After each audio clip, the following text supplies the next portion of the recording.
I'm so glad you didn't give up. I'm I also know you're glad. glad. I'm like, oh! Girl, high five. No, like reality is I had no other income. That was everything. This had to work. It had to.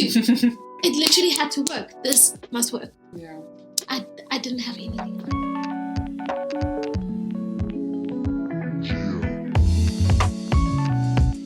Hey everyone, welcome back to another episode of the She Just Got Going podcast. Today I have Lolly of Lavished Nails, and I've been waiting for this episode for a very long time. Me because too. your story is amazing. I mean, you are pretty much the epitome of someone who just got going. You started with what you had, and I mean, your business really did grow. So Lolly is the owner of her own nails business. If you have ever been out with me and seen my nails, she has done it.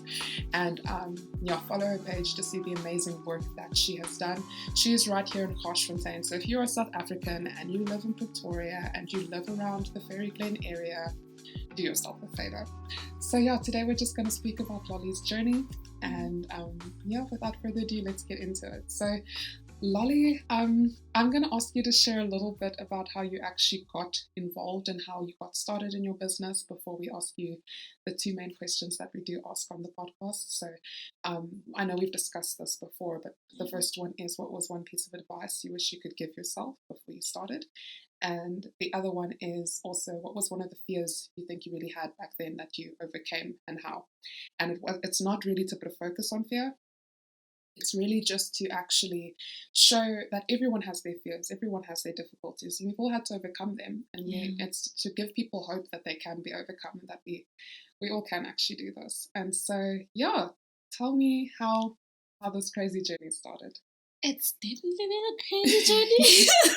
Crazy is not even like the word for it, but it's been the craziest journey, but the most fulfilling journey I've ever experienced in my life, actually. But how Lavished actually started, I grew up literally loving everything nails. Everything comes full circle when you literally realize when things start like actually coming into place. And I realized I've always loved nails, always, from like since I was little. Like since I was young, I used to come back from high school. I had a nail polish collection. I used to collect like art stuff to do my nails on the weekend. And I just never thought, okay, this is what I'm going to do for the rest of my life, or this is the career I'm going to follow. Because, I don't think we grow up thinking that we're going to... You can make a career out of you can do people's nails for a living. Yeah. Oh, that's something I'll obviously also just get into, because it took me quite a while to actually accept that myself. And so, I think about... Maybe I might get my timeline wrong. Don't worry. But I think it was 2018, I realized, God put it on my heart to start a nail business. And I literally remember I was in a service, Pastor Art was speaking on Deuteronomy. And what stood out for me was like, God will lavish you with good things. And I felt like throughout this entire journey, it was very prophetic for me. That like this business idea that God had imparted in me, that he was speaking good things over it. I did not have capital. This is really why I wanted to have you on the podcast, because I wanted to be diverse. There are really people from completely different backgrounds on the podcast, and I think like, especially in a South African context, a lot of people's stories are like that, where it's, I want to start, but I don't have any capital to start. And you're someone that was in that situation, and things have really worked out for you. And it's it's testament to the fact that you really can start without nothing. Like nowadays, very little does stop people from actually getting started. And that's why it's called She Just Got Going, because you can just get going. Literally. And so pretty much I want you to really just speak to that, and not having the capital and really starting what you started. Yeah, so context. My family had moved to PE due to my dad was sick at the moment, and things were not going well financially with my family, and I had heard a word from God for myself over my life, and he told me to stay. Mind you, the business was not like, it didn't exist, at all. So I wasn't like banking on like something that was like that had like physical evidence or like anything. I just had this dream that God gave me, and it had to work because God is not a man that he should lie, right? And it's gonna work. Yeah. It has to work. And so yeah, they left. So I stayed in Pretoria, good times, and luckily I had people who helped me out, like really, and they got me like the most basic stuff, like basic. Yeah. I had a lamp. I had like one color. I had a file. All of that. Yeah. That was all I had. And my thing is, it took me a while to even just start. To be honest, I mean, who wants to like start a business with like that one nail color? Like yeah. But you do that one nail color and you do it to the best of your ability. It sounds easier like that. It's easier said than done. I think that was like obviously to go into one of the things that you was asking. It really was my biggest fear to just start and to start small. That was huge for me. That was one of my biggest hurdles. And I remember I went back home just to visit my family July 2018 or 2019. And I thought to myself, like, okay, this thing has to work. Okay, I'm visiting them now in PE. Yeah. I need to come back to Pretoria and actually start.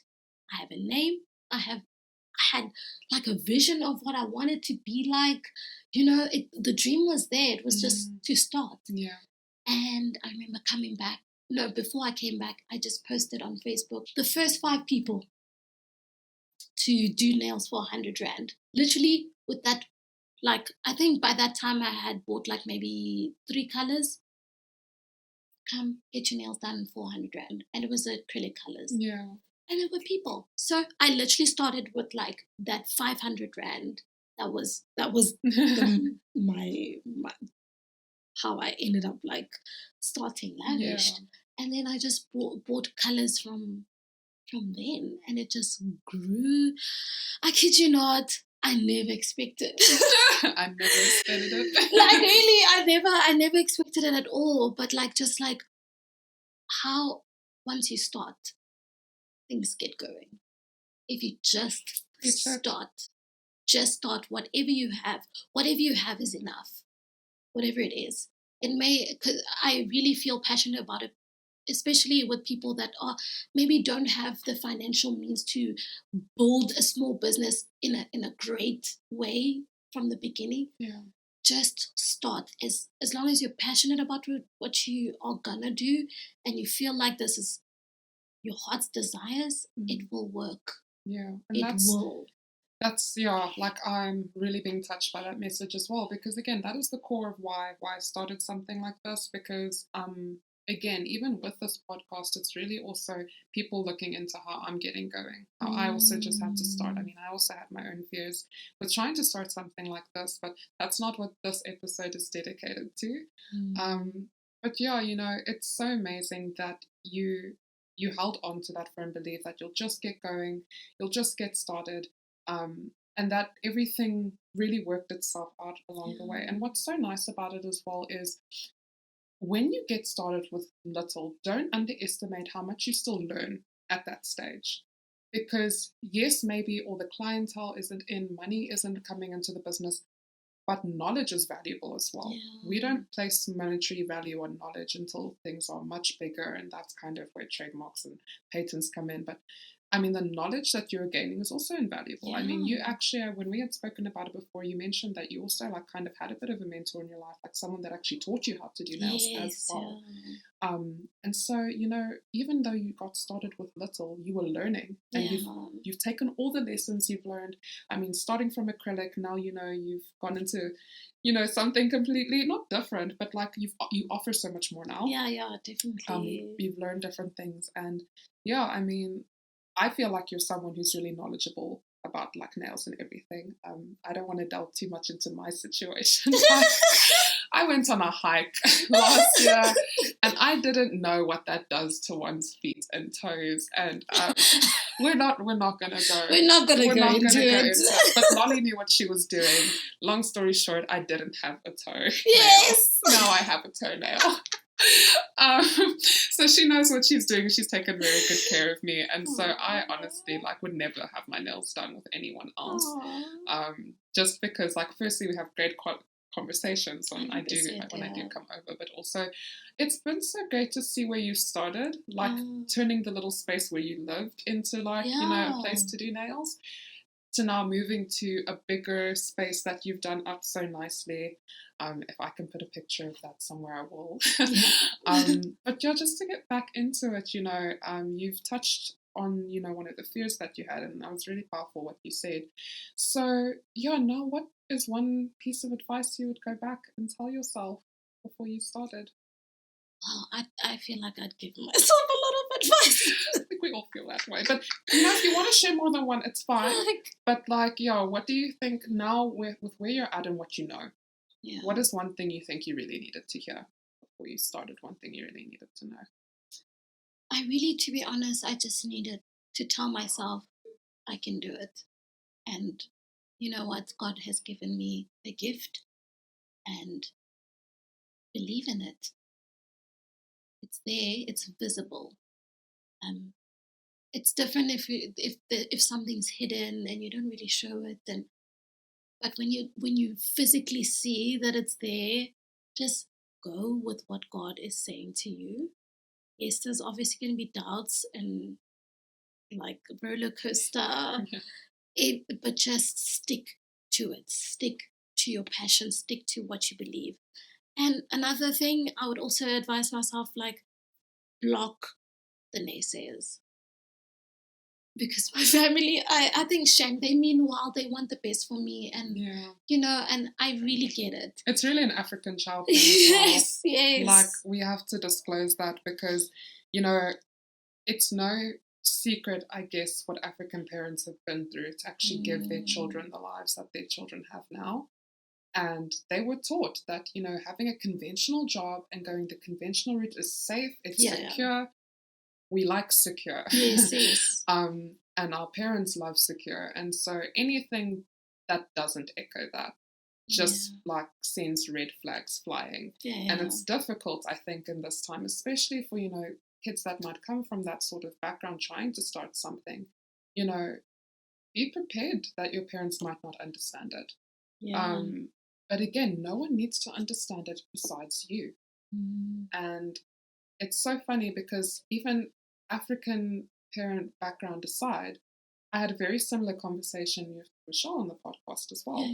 And so it's just that generation. Our parents were really taught to play it safe, to really go conventional route, and they couldn't help but pass those values on to us. But back to what you were saying about cutting out the naysayers. Just cut it out. And you know what? Like I was saying earlier, it took me a while to actually just like accept the fact that, well, I love what I do. Like, I love it so much. Like, genuine. Like, I love it so much. And just like stick to that. That's more fulfilling. Like, in whatever expectation someone has for your life and where you need to go. That's really one of the biggest advices I could give myself. If you love it, if it fulfills you, do it, regardless of what anybody else says. Like, that's been one of my biggest. I wish I had told myself like from the get-go. I think a lot of the progress in my business like took a little bit longer because of the fact that I was a little bit hesitant to do this in the first place. So but in any case, everything works in its time. But I just think like that was one of the biggest things that I would really tell my younger self when I started. And I never get over the fact, I mean, everyone has amazing stories, but that common thread of that there are fears that we do have, and that fear is actually about taking the risk. Yeah. It's always about taking that first step and that risk, because we always ask ourselves, what if it isn't going to work? Yeah. What if it does? It does. But I love that you said, if it's something that's going to fulfill you, do it anyway. Whether it has a chance of being something that makes you money and takes care of you, or something you do on the side, life is too short to not actually spend your days doing the things that fulfill you. The thing. And I think that's really what we're seeing today a lot in our generation, with people getting into careers. I mean, sometimes they really didn't know what to expect, so it really catches them off guard when they start working. It's like, this isn't what I signed up for. But for other people, it's more they've always known. Yeah. And the more time they're spending on something else that they know wasn't their passion, they feel more unhappy, because they're like, I know what I'm actually supposed to be doing. I know that my fulfillment is somewhere else, somewhere else. And it's so amazing that you said that. And I think when you started the business, so when did you start realizing I can start dreaming bigger for something like this? Because like you said, you had no expectation whatsoever for it to become what it's become.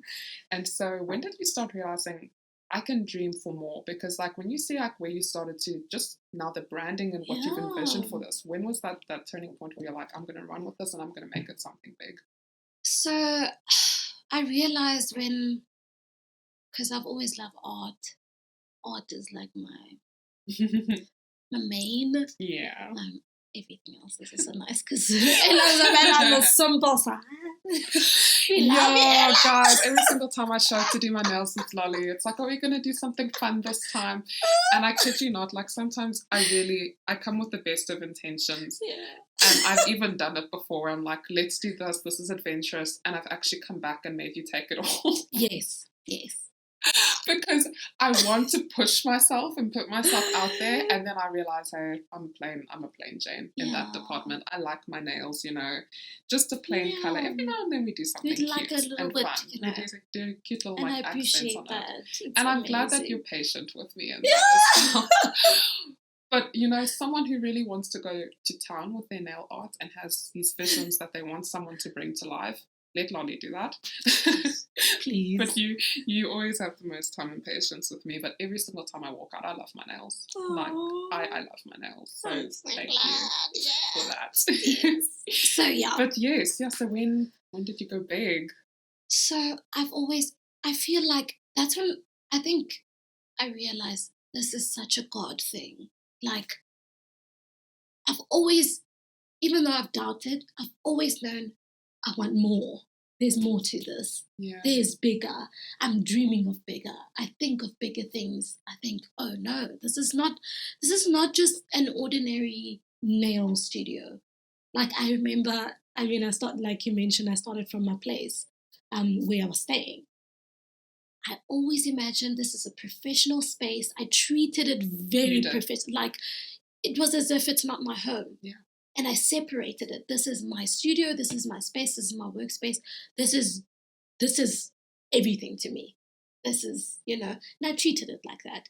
And I think as I was like, no, this is not my destination. Obviously, it was comfortable to be there. I just wake up. You wake up, open. Just like, what's up? Yeah, but I always dream, no, man, I can go bigger. I can do bigger things. And I am a very sort of social person, and I do think outside the box. But it's amazing. Really, yeah. I love coming. I look so forward to coming to have conversations and catch up sessions. But that's one of my favorite parts about it, because I've always known nail salons being like, okay, I'm just going there to do my nails. They must last, great, that's awesome, and that's it. Yeah. I wanted it to be different because I am different. The brand in itself is unique for me. Yeah. And that's the environment I wanted to create, a safe space for people where people can come and yes, the perks is getting your nails done and it looking awesome and it lasting. Yeah. But the conversations and the people you meet, we all come from different walks of life, and that's how we ended up here also today. But that part is valuable to me, and like, I mean, we all want to feel special. We all want to feel valued or listened to. And I feel like that moment where I see people one-on-one, I think that's where I feel like the brand in itself, like, sort of like becomes bigger, because it's not just about like doing nails and just sitting in a space and just like, okay, this is cute, it's cool. Yeah, it made me think bigger. It made me think like, there's more to this. There's really more to this. Yeah. And yeah, God has given me so many ideas, of which, you know, there's some cool stuff coming up soon. I'm very, very excited. And so yeah, and I think it's been such an exciting journey, to be honest. And the fact that you can come up with something and like it be a thing. I don't know if that makes... Yeah, you can think it and it actually becomes something, and not just something big. You know? Yeah. And yeah, I don't know where God is going to take me, but there's more. There's always more. Yeah. There's literally always more. Half of the time, I don't know how I'm going to get there. Yeah. But there's more, and I want more. Mm. I really want more. Yeah. And it has nothing to do with, yes, money is nice. But like, it really, there's more to this brand. I have a lot to offer. Yeah. That's awesome, hey? Just to have that realization that there's so much more to offer. And you're a woman of many talents. Like, creativity really just flows out of you. Like, Lolly can sing, guys.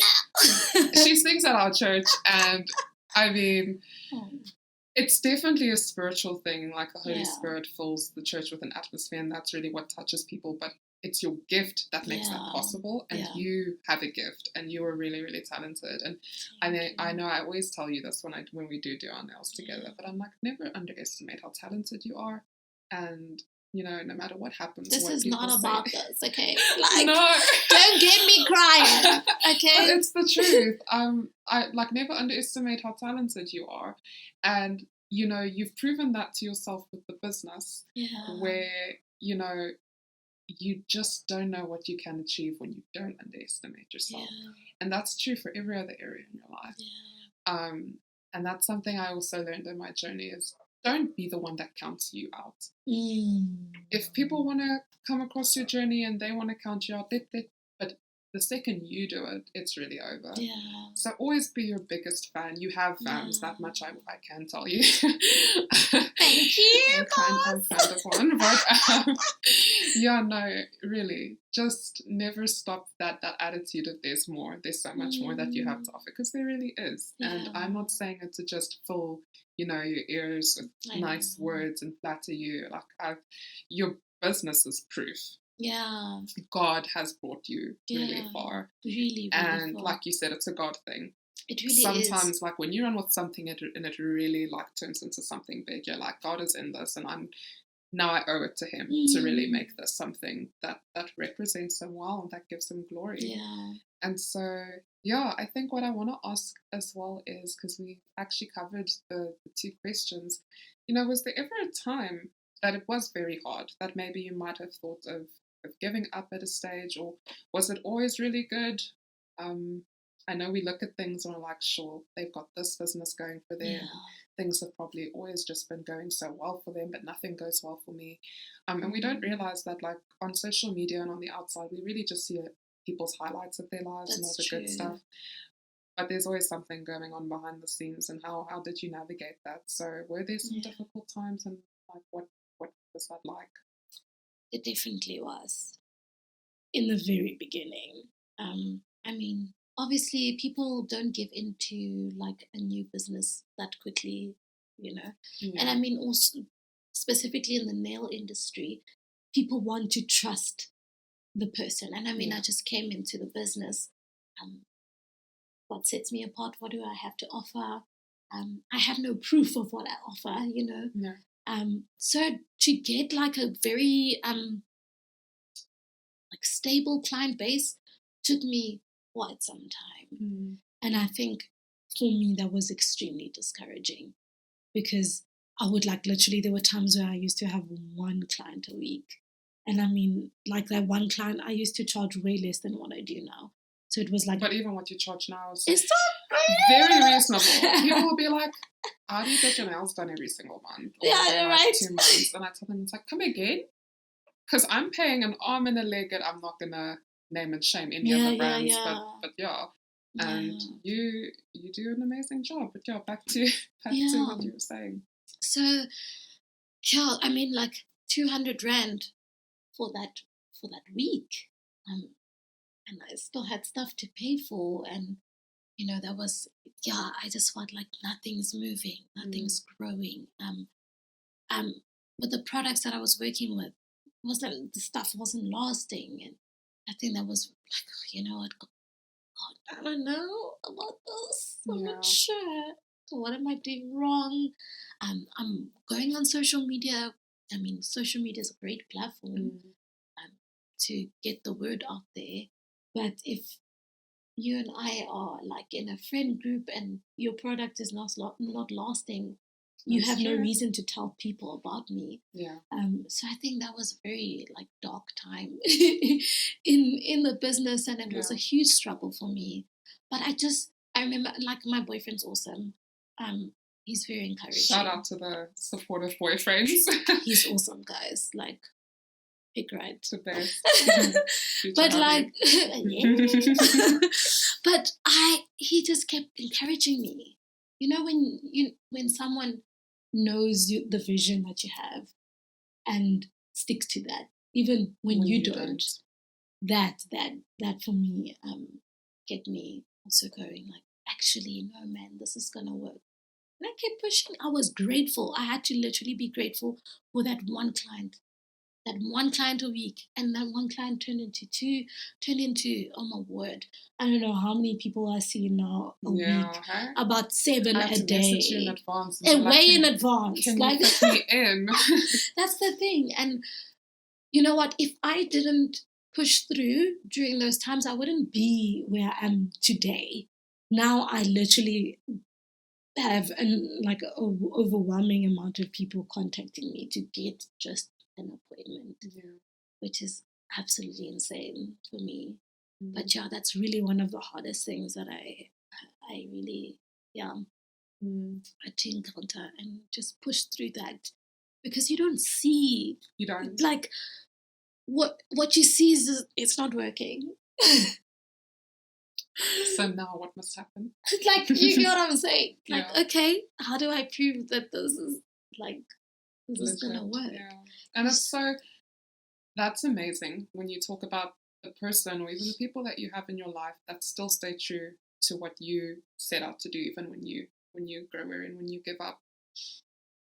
You can't underestimate the community around you. Yeah. And I say that time and time again on every episode, because I think every episode is just validating that. Yeah. That the people in your life matter. Yeah. The people that you choose, whether it's your partner or your friends, the people and the voices you are letting into your life are so important, because sometimes those are going to be the people that keep cheering you on when you don't have, the strength to keep going. And now I laugh thinking, like, what if you had quit? What if you had quit? I don't even know. I think I'd be like the saddest person, because you'd sit there with like, what if?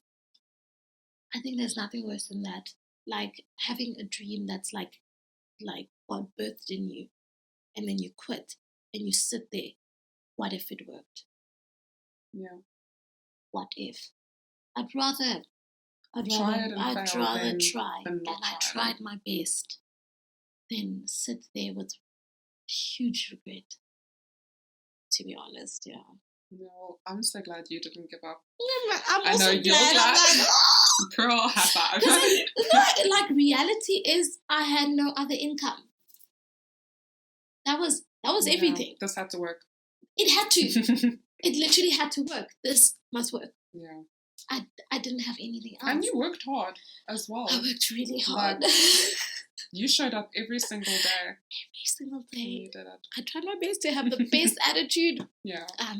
But I had to, like you're saying, I had to show up, because this had to work. And it worked, and it's working. And when you start seeing that it's working, it becomes like, oh my word, like, is this even real? Like, it's insane. It's actually quite insane that I can just see it in your eyes. It's like you're now having the realization. It's like, this is actually, how did we get here? Like, as you're saying it, it's like you having that realization. Like, how did we get here? And I'm very grateful to God that, like, and like I said, this is literally, there's more. But even that idea is just like insane to me. Yeah. But it's also teaching me a lot about myself. And you know what? We can never box God and what God wants to do in our lives. There's always something bigger. Yeah. And it's going to stretch us even more as people. And even if you don't get it, keep going. That's the reality.